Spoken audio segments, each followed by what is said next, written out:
Good afternoon, everybody. My name is Claudia Wascher. I'm the lead of our faculty Athena Swan committee. To give you a bit of background about our institution and specifically faculty, we are Faculty of Science and Engineering. We have around 220 academic members of staff, about 90 professional staff.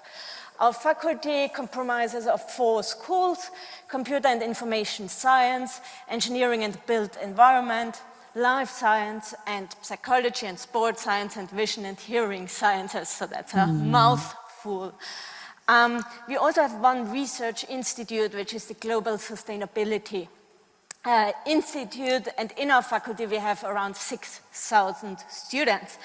We started our Athena Swan journey in 2019. We actually got a bronze award in 2019 as a faculty, so it's a departmental award. So our journey is rather recent. We are quite early onwards. However, we have one thing since 2019, and this is actual momentum, which we are using quite a bit. So in our analysis in 2009, so we have the last year of data we included in our application was the 2017-2018 data. And we have seen graphs like this a couple of times in this conference. So this is the percentage of students and staff, percentage of female and male students and staff throughout their career. And what you see is this very typical picture of, at undergraduate level, you have approximately 50-50 gender balance. And then towards the more senior levels of careers, so academic staff, and especially at professorial level, we really see quite imbalance in gender. And actually at the time of our application within our faculty, we had 0 professors. Now, I also acknowledge in this graph, gender is represented quite in these binary categories. Now, in this data set, we actually have no group of non-binary identifying people who would be larger than 10, so we could have included them in the graph. And actually, when we look at a group of academic staff and professors, we have 0 non-binary identifying people in our faculty.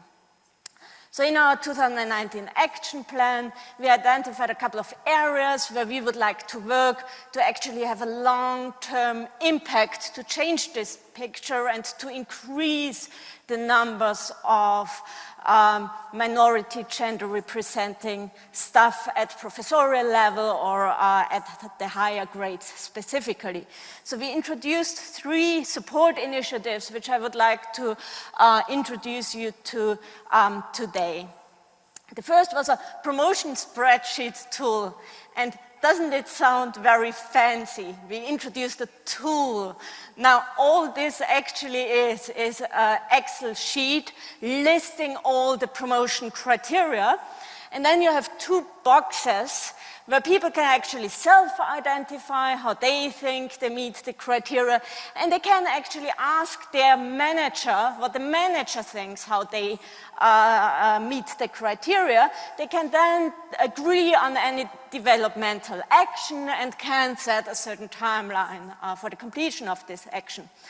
The promotion spreadsheet tool, once a year, is centrally advertised by our dean.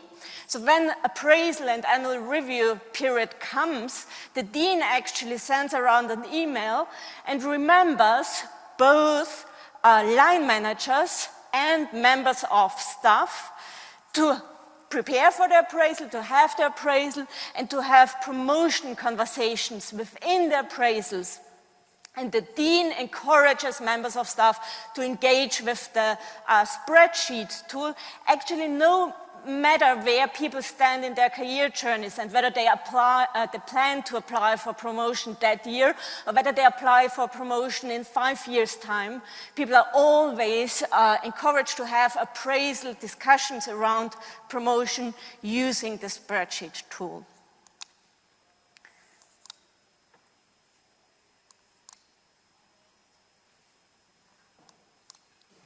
The second support initiative is an ambitious women initiative, which is a peer support club.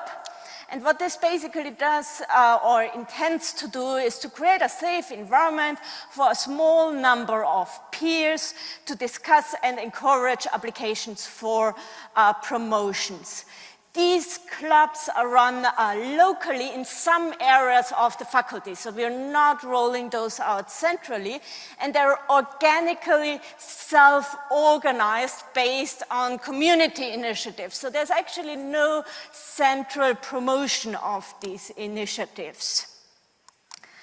And then finally the grade 6 and grade 7 clubs, which actually are very similar to the Ambitious Women Club, but they are, again, peer support groups to discuss, share, and review applications for promotions. And those clubs are centrally organized. So myself, as Athena Swan chair, I send out an email once a year encouraging members of staff to participate. They're led by experienced members of staff who are selected via an expression of interest process, and the people leading these clubs also receive a workload allocation for doing this. So to give you a bit of feedback we received about all of the 3 initiatives, I'm summarizing this.